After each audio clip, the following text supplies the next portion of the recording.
Hey there, everybody. Pete Pardo here from Sea of Tranquility. Welcome to another episode of Monday Night Must See TV with the Hudson Valley Squares.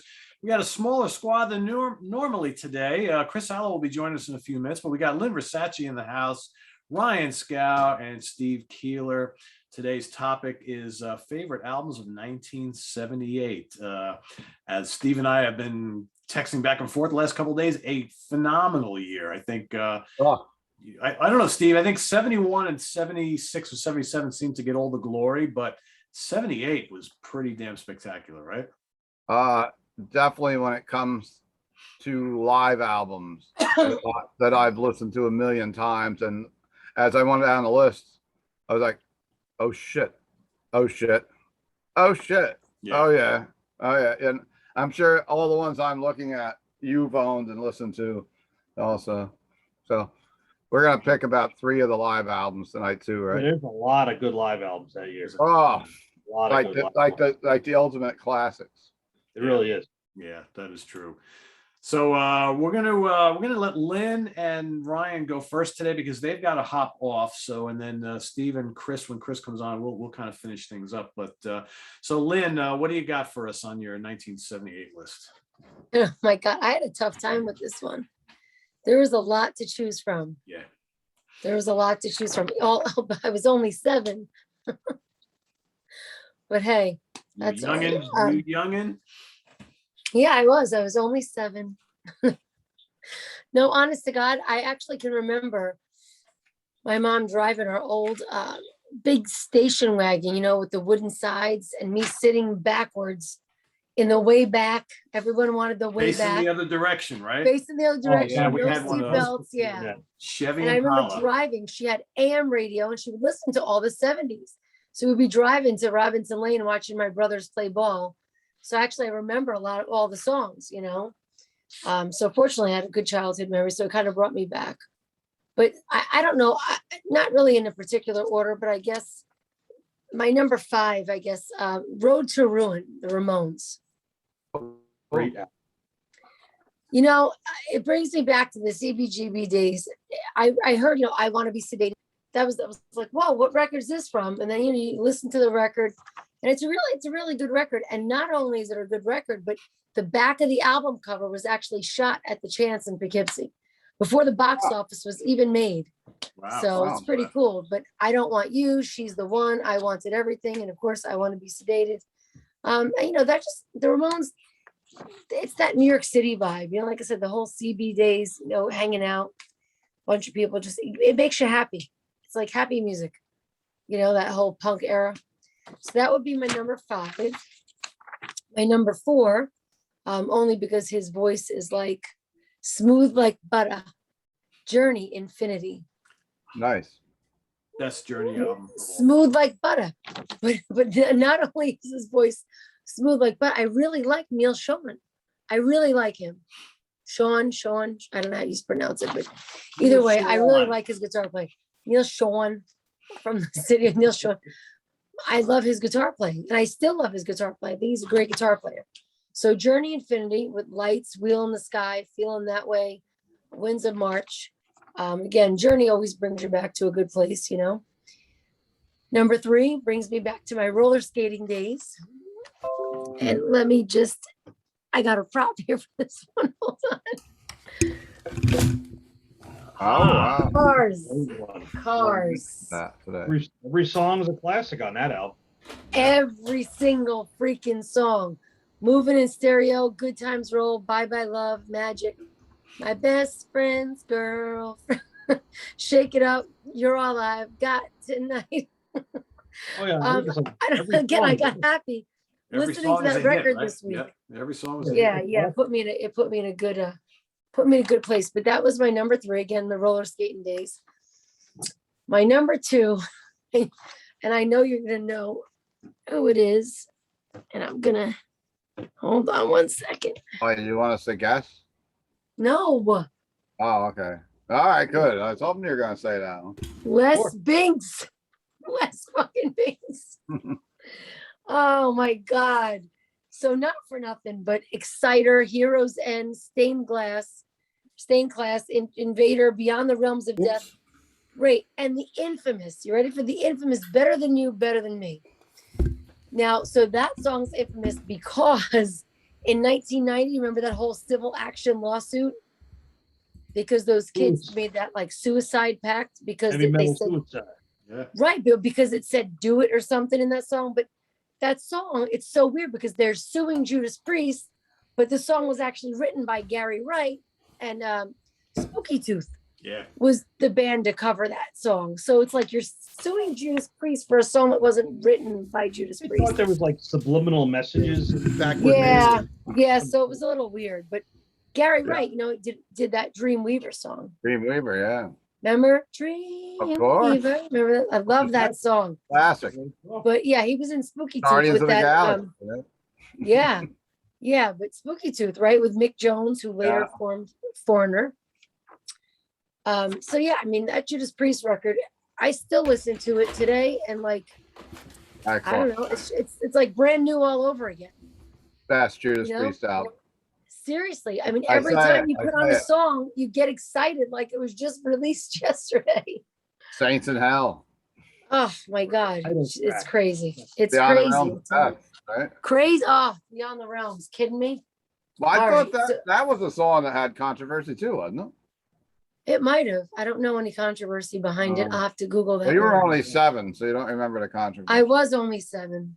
I was But the only reason 7. I remember the 1990 controversy because I was like 19. See? Yeah, I was only 17. He's only 17. I was Yeah, negative. time machine. I'm sorry.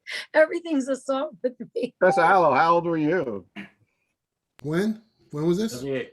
In 78. I was 7. I was That's 7. why. Yay. Ryan Stroud was not even I'm born. so I excited. was He's my negative age. 4. Oof. -4. So my number 1, Number 1. Van Yeah. Halen. Van Debut. Halen, Van Halen, action. Put you here. so you gotta give it up. 1978, Running with the Devil, Eruption, You Really Got Me. Ain't Talking About Love, Jamie's Crying, Atomic Punk, Feel Your Atomic Love, Punk. Little Dreamer, Ice Cream Man. I mean, come on, seriously. That's another one. You listen to it and it's not like done to death. You know, some records you listen to over and over again, you're like, all right, that's a little played out. I don't even want to hear that anymore, you know? Between Judas Priest, Stained Class, and Van Halen, like you want to hear those songs over and over again, you know? Like they always sound new. So for me, The Van Halen it album. was good. But I have a little honorable mention just because it's kind of funny. Oh, I Nice. used to play Anyone- that all the time. Yep, I love Do you that. remember that one? Absolutely. Wait, what's this way? Sorry. Steve Yeah. Martin. Steve Martin. That's So Steve just Miller, 'cause- Steve Martin. He's a wild and crazy guy. Yeah, I used to play that. That's kind the of album best, all the right? time. Oh yeah. Love me some Steve Martin. Yeah. I don't know if he's too controversial for these days, though. I'm not really sure. His act is Oh. pretty tame when you look back on it now. Well, I mean, listen, nothing really makes me, cringe. But then again, I'm fucked up.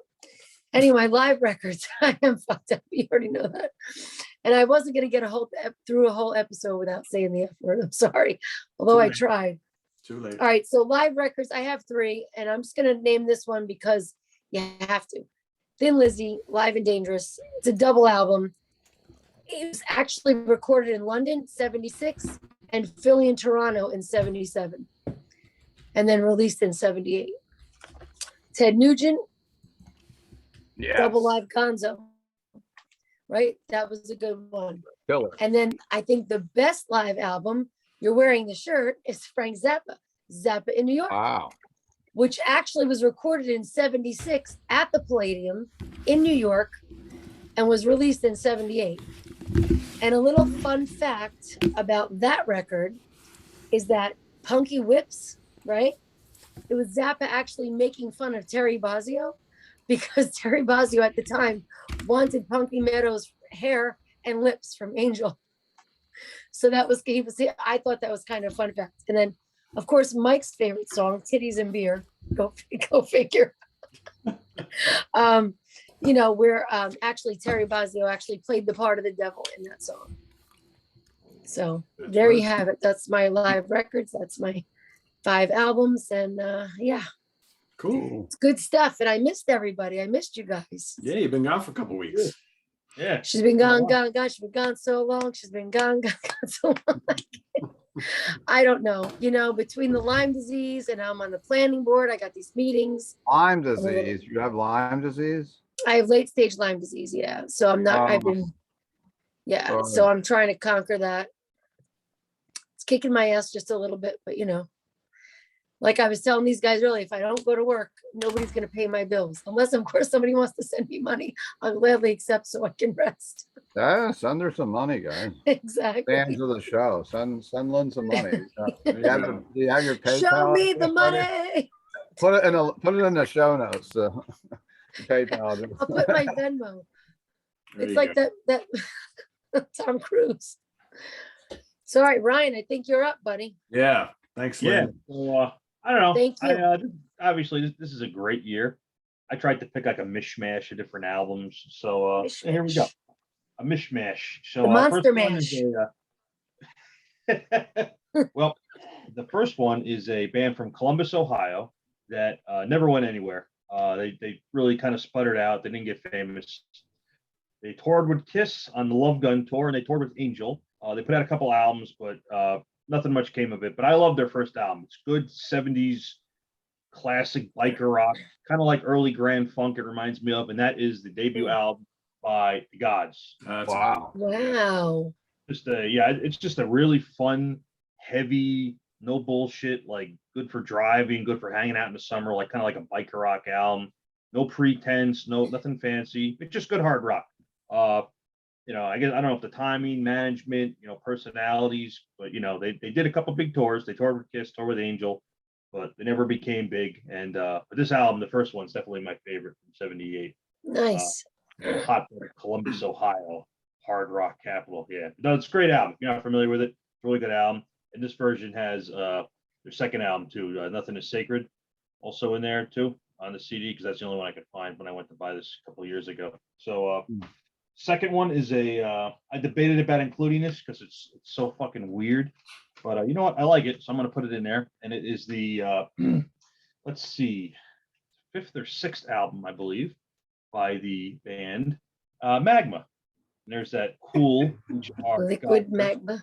Magma. So you get this H.R. Geiger art, which he had done. I think Emerson, Lake and Palmer, he had already done Oh artwork. yeah. This is probably the second band I remember him doing artwork for. The album's called Attack. So they had broken. If you're not familiar with them, they were a French band, extremely weird. They made up their own language. The main guy in the band. I don't Christian, know it. made up Is their it own like language. Mr. Bungle weird? Like Mr. Bungle weird? No, Lynn. It's completely Nothing. different. Yeah. It's Brian Scow is different. making sure that he's the king of the obscure here. I thought me and him I and just Owen- never heard it. I don't know what Five kind of picks. music it is. They, they're different than Mr. Bungle, but I think they're a lot weirder. They made up their own language, but I don't know. I don't. Kobayan. Their language is called Kobayan. It's weird. I don't know if it's like. Oh, when you so speak I'm or- out. It sounds like chanting. Like a lot of the vocals are kind of chanting. It doesn't really matter, if you understand it or not, because it's kind of a weird sounding. But the first couple albums had a different sound. They broke up for about a year or two. They came back together, and then they did this album. And this album, it's actually a little more accessible compared to their earlier stuff. There's some more. There's like Nice. funk in there, some pop, some soul influence. So there's a lot of shit going on. I don't know. It's just a fun album to listen to. It's very weird. A lot of like fusion jazz in there too. It's still weird. This band's always been weird. They'll always be weird. And this is a weird album, but it's not as weird as the earlier stuff, which is I don't know. They're a hard band to describe. Like I always have had a difficult time. I know Pete, you love prog rock, and it's like one of the bands you're like, nope, too freaking out there. So Too weird. I can't stand them. Yeah, I can't. They I don't don't- do it for me. Yeah. totally understandable because they are out there. I mean, even like bands like Hawkwind, like other weird 70s bands, way beyond that. But Hey, Hawkwind is like easy listening compared to Magma. it is. It is. It's just such a weird band, but I like them because I just like weird shit. So Obviously, if that's your 4th best album, well, 1970. Yeah, You yeah, have to yeah. like them. Steve, you know how I Must do. I don't always pick like this is the absolute best of the best. I just Oh my I'm You're like, God. supposed to. That was the homework assignment. I could have picked Oh, the honestly, first one to 78 too. I like picking out what I like talking about too. Pick the Uh, 5 weirdest bands. The third one, I'm a little annoyed because I was going to get my album out, which I own, and I can't find it anywhere. Spent a couple minutes looking for it. it fucked off. So so I don't have a sample for this one. And that Somebody is the, borrowed your Andy Gibb record? no Andy Gibb okay. record in this now, Steve. I no, like Andy Gibb. He had the But number it's, one. He was the number one song of '78. well, it Shadow ain't much Dancing? like him. But this guy did have some big radio hits, and this album that I'm going to speak about in a second, had some pretty big hits on it. Had his biggest hits. I wish I had a copy of it around, but that is the third album by Warren Zevon, Excitable Boy. So you had Werewolves of London, Excitable Boy, Rollin' the Headless Thompson Gunner, which is one of my favorite songs ever. I had a coworker who passed away years ago, unfortunately, but when I was a lot younger, he just walked around my job going, "Rolling that son of a bitch." And I don't know what the fuck he was talking about. And then he played me the song one day. I'm like, well, this is great. This is great. A pretty obscure reference. I was only in my early 20s at the time, but he was just walking around going, "Rolling that motherfucker." He was a weird guy, but yeah, so he turned me on to them. I checked out the album, like, this is great. It's not obviously hard rock, it's obviously not heavy metal, but it kind of fits in here. I listened to that album many times, so that's my third one. But I want to get heavier for the second one. It's let's see, what number album is this? This is the fifth album by band everybody knows and loves, AC/DC. So this is the last one they did before Mutt Lange came along and did, Highway to Hell, Back in Black, and they became one of the biggest bands on the planet. But honestly, I like the production of these earlier albums by Harry Vanda and George Young. It's a little rawer, it's a little nastier. Like, I like how this sounds, or like Riff Raff, What's Next to the Moon, Gone Shooting, Kicked in the Teeth. Like, this is when the band was just like a real nasty rock and roll band. The lyrics are kind of fucked up and sleazy. The guitars, like Angus's and Malcolm's, just fucking real nasty. It's the first album with Cliff Williams on bass. Just one of their best albums. I've known a couple people that say it's the best AC/DC album. I kind of like the one before it a little more, Let There Be Rock, but I mean, this is a great pick. It's a phenomenal album. Rock and Roll Damnation, Riff Raff, every song on here is great. So can't go wrong with that. And of course, the number one can only gotta be that. What else could it be besides this? Nothing. Can't be anything else. It could be something else. Nah, I can't. Not for me. It can't. For me, it can't. And I'll tell you why, Steve. I'll tell you why. Because as much as I love a lot of 70s rock, a lot of 60s Oh, stuff, my. I like a lot of the stuff we talk about. Like, the stuff I really love the most, my favorite bands, is all like 80s and like later metal. And to me, this album is one of the first albums that's like modern heavy metal. It doesn't really sound like 70s rock at all. It doesn't have any of that, like that earlier, like Zeppelin, Deep Purple, that kind of sound. It's like very modern sounding. Obviously, the artwork kind of like A great album. thing. It's the first Les album that Binks. has that first one with this logo on it too. Because before this, they had that gothic lettering on the earlier stuff. This one's got the classic Priest logo. First one with Les Binks, obviously. Best drummer had. Can't beat that. Every song's great. So yeah, to me, this is, I don't know. Yay, Ryan. I could say this is my favorite like studio album of the entire 70s. Maybe that's it. To me, it's just that good. I agree with Steve. It's I'm the down. best Priest studio album. I think it's the best Priest album studio. Yeah. The only thing I like more maybe is Unleashed in the East, but obviously that's a live album, so I can't count that. But as far as studio works goes, I'd say this is probably their best. Into this, I don't even know 800 million times conservatively. So yeah, I'm going with Priest for number one. It's fucking better than that. Excellent. Can't argue that. Can't argue Do that. you have live albums to talk about? Oh yeah. I'm gonna punt this one. I want to say Strangers in the Night. That's 78, right? I think it was 78. 79. It is 79. All right. That one's not on the list. I'll put that one. I'll go with Live and Dangerous because that's my favorite live album from that year. And one I was listening to a lot recently is Live by Frank Marino. Great. That's my favorite thing Frank Marino ever did. It just sounds freaking great. The tone on that is great. The way they play those songs, perfect. I love that album. So yeah, I'd pick those two as my favorite live albums from that year. Cool. Nice. Awesome.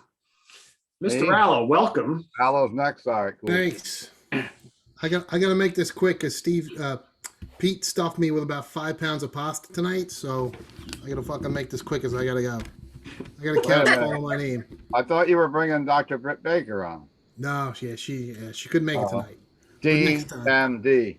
Yeah, next time we'll see if I can get her on. All right, real quick. I'm sure everybody already had it. These guys already talked about Stained Class. I was looking for my autographed copy, but I couldn't find it. So I couldn't find a bunch of shit tonight because the pasta was weighing me down, and I was in a rush. Nice. But screw it. What Hard. else I got? I couldn't find my copy at all of Long Live Rock and Roll. That's in there. Number 3. Oh, there we go. There it I is. know I have that deluxe digipack one, and I couldn't find it. But then I'm like, wait, I also can't find the Down to Earth. But I'm like, I know I pulled it because we talked about that in some other show. But Sure, it's not sitting on the desk still from last dude, time. I have discs all over because of Pete. So it's Pete's fucking fault. I have shit everywhere. Well, because I pull these stupid movies and CDs to talk about, and then Yeah, they put 'em never back. make it back to the garage. doesn't- And But I'm that's gonna why have your them roll garage back. is such a mess, my friend, because you never put anything back. See? I You gotta put 'em try, back. but then there's always another show. Then It's you gotta like, pull them again. it's like in that Motorhead song, right? There's always another show. Anyway, Two this for one the was an show. easy one because I talked about this already on a recent episode for Pete. I love this fucking band. Just this first album, though. Their second album sucked ass. But man, I love this movie and I love this band. And it's the band Sorcery with the Stunt Rock album, which is the soundtrack to the awesomely bad movie Stunt Rock. They're it's kind of like Van Halen meets new wave of British heavy metal with heavy occult references and the greatest stage show that you never saw. And these guys went nowhere. But man, this album is gold. I've only bought it twice, but I would like to buy it a lot more. That's how much I like the record. Up next, I couldn't find it. I'm pissed off. I have it somewhere, but the soundtrack. This is my 4K disc, and yeah, there's a new 4K version, so I have to buy it again. John Carpenter's Halloween. The soundtrack album by John Carpenter is amazing, and I love it, and it's really good. And last but not least, a band I listen to almost every day. This was their second release. This was a 4-track EP, and from 1978, it's the Misfits with the Bullet EP, and that's it. That's my list. Chris, I'm shocked. live. No, Never Say Die. Yeah, fuck that album. That album sucks. Best Oh album. man, That album's fucking tell us how you horrible. really feel, Chris. That album is horrible. Just ask the guys in the band. Nobody likes Hellbent for Leather either. Killing Machine. What? Well, I I like was going to bring that Hellbent up, for but technically, Killing Machine was released in England in '78, but not till the States in '79. But No, I wanted this to be a quick episode, so 78, Yeah, I on that think that day. was 79 now, but yeah. that's just me. Well, And people I looked. listen- I could have people sworn I do had a watch this Killing show Machine from- CD. I could have sworn I had a British CD, but I did People- find like several copies of all the Priest albums, but I didn't find Killing Machine. I found Point of Entry with the British cover, and but Well, anyway, people that's do it. watch And this it's- show from for over live over- records, I mean, it's that's the thing. Yeah, we do have a lot of British fans. And Tokyo Tapes. I love Tokyo Oh. Tapes. Yeah, Tokyo Oh, Tapes. shit, sure. yeah. Fuck, I forgot about that. I couldn't find that either. That's a great album. I'm Right. blaming the pasta. Pasta And Wavy we had a Down. lot of that. Slowing me down, Ryan. What did you Slowing guys me do? the Go out to fuck what down. you got? The reason you guys were late because you went out to dinner, so you saved me from doing this on the phone on the throughway. Absolutely. Well, we talked about that. We said, well, we can't really have Steve do it while he's driving. Like the time Lynn had to do Oh, it, like she did in thanks. the parking lot. That was at least safe while the car was I moving. did do a Pulled over show the in the rest parking stop. lot. What the fuck? Absolutely. That's dedication. But at least it was safe. You weren't moving. Yeah, I might have been moving. Yeah, we took the wives out for Italian and Oh, cool. a place by him, and a lot of food. A Yeah. lot of food. Well, you'll sleep well tonight. Oh yeah, yeah. I think I'm technically sleeping right now. Tranquilizer. Italian tranquilizer, man. All right, Steve, you want to give us a little I 1978 did make history some before we notes, go? and I'm not going to be as good as Martin with this, but I got some notes. January 23rd, Terry Kath, the guitarist and founding member of the rock band Chicago, dies from an accidental gunshot wound to the head from a gun he thought was unloaded. He was 32 years old. Oof. January 28th, by request, Ted Nugent autographs his name into a fan's arm with a Bowie knife in Philadelphia. I thought that was a good one. That's crazy. That's, That's the story. dumb. That's, you're not the one that got the tattoo? carved in autograph? Really? Who would do that? That's A ridiculous. real big Ted Nugent fan in '78, obviously. Well, that Cal- right there, that shows you the difference because some rock star get his ass suit off him today. So Yeah, yeah. No March, question. March 18th, California Jam 2 is held at the Ontario Motor Speedway in California with over 300,000 fans to see, once again, Ted Nugent, Aerosmith, Santana, Dave Mason, Foreigner, Hart, and others. Dave Mason. July 1st, the first ever Texas Jam is held over the July 4 long weekend at the Cotton Bowl in Dallas. This also features Ted Nugent, Aerosmith, Frank Marino, Mahogany Rush, Hart, Journey, Head East, Atlanta Rhythm Section, Eddie Money, an unknown band called Van Halen, Walter Egan, and the Sunday consists of the Willie Nelson headlining his 6th annual 4th of July picnic. My first stadium concert also happened that year. Part of the same tour, Aerosmith, Ted Nugent, Journey, and Frank Marino, Mahogany Rush. Actually, Journey was the first band that was at Giant Stadium in the Meadowlands. Was actually the second concert ever held there. That was August 6, 1978. September 7th, we lost Keith Moon, who dies in central London after a prescription drug overdose at age 32. June 16th, the film adaptation of the musical Grease opened in theaters and is a box office hit. My favorite. You're the one that This I one want. was for Sydney. She's not here. November 25th, a now sober Alice Cooper releases the album From the Inside, which tells of his stay in rehab for alcoholism. July 30th, which I do have popped in here, was Butch Thin Lizzy officially announces that Gary Moore has replaced Brian Robertson. And I don't have the Super Bowl winner like Martin would have. I don't have the World Series winner or any of that stuff. That's I right. do Who'd you have- pick? The number one movie was Grease. The Fucking number A, two it was. movie was National Lampoon's Animal House. Number 3 was Superman. Number 4 was Every Which Way But Loose. Number 5 was Jaws 2. Chris mentioned Halloween. That was the 8th grossing movie. And number 9, my favorite, was Convoy. Convoy. W. McCall. And actually, number 11 was Up in Smoke, Cheech and Chong. So now I will give you my list. And I guess we can take a little more time because there's not many people here tonight. Really? Oh, you want to hear quick? the number one single of that year, which I did mention before, was Andy Gibb with Shadow Dancing. Of course Like I it said, was. shadow dancing. Number 2 was an Shadow album, the Dancing. song that was number 1 for like 6 weeks. It was Night Fever, the Bee Gees. Saturday Night Fever was Fever, big because Night it came out in Fever. December of 77. And yeah, really no hard rock in the top 10 of the top 40. It was mostly disco tunes. Andy Gibb was Yay. in there. The Bee Gees were there like 3 times. So my list starts off with number 5 being Rainbow, Long Live Rock and Roll, an album that I still remember listening to in the back seat of my car with my parents and hearing Wow. Gates of Babylon and wondering what mom and dad were thinking, because that was pretty satanic at the time. Sleep with the devil and then you must pay and this and that. But of course, great album, right? My number 4 was one that Chris Allo and everyone else left up their list. One of Black Sabbath's hidden gems, Never Say Die. Oof. And one of my favorite records, I can still listen to it. I listened to it yesterday from head to finish. Air Dance, Johnny Blaze. It's a little jazzy, yes. Can it sound? It almost sounds like Tales of the Unexpected from Frank Marino, Mahogany Rush a little bit with some of the stuff they were messing around with. They were all screwed up. They broke up. We all know. Number 3 is Judas Priest, Stained Class, who everybody else has picked so far, I believe. Yeah. Maybe Chris did. Yes, yes. That's not Yes. number 1 and number 2. I could say could almost be a tie because it's hard for me not to put Van Halen at number 1. It's also hard for me to not put Rush Hemispheres at number 1. I knew you were gonna pick Rush. I was waiting for that. The Rush Hemispheres is a stellar. Everything's good. Van Halen, of course. I think Butch. That Butch was here, Van Halen would be number 1 for Butch, I'm sure.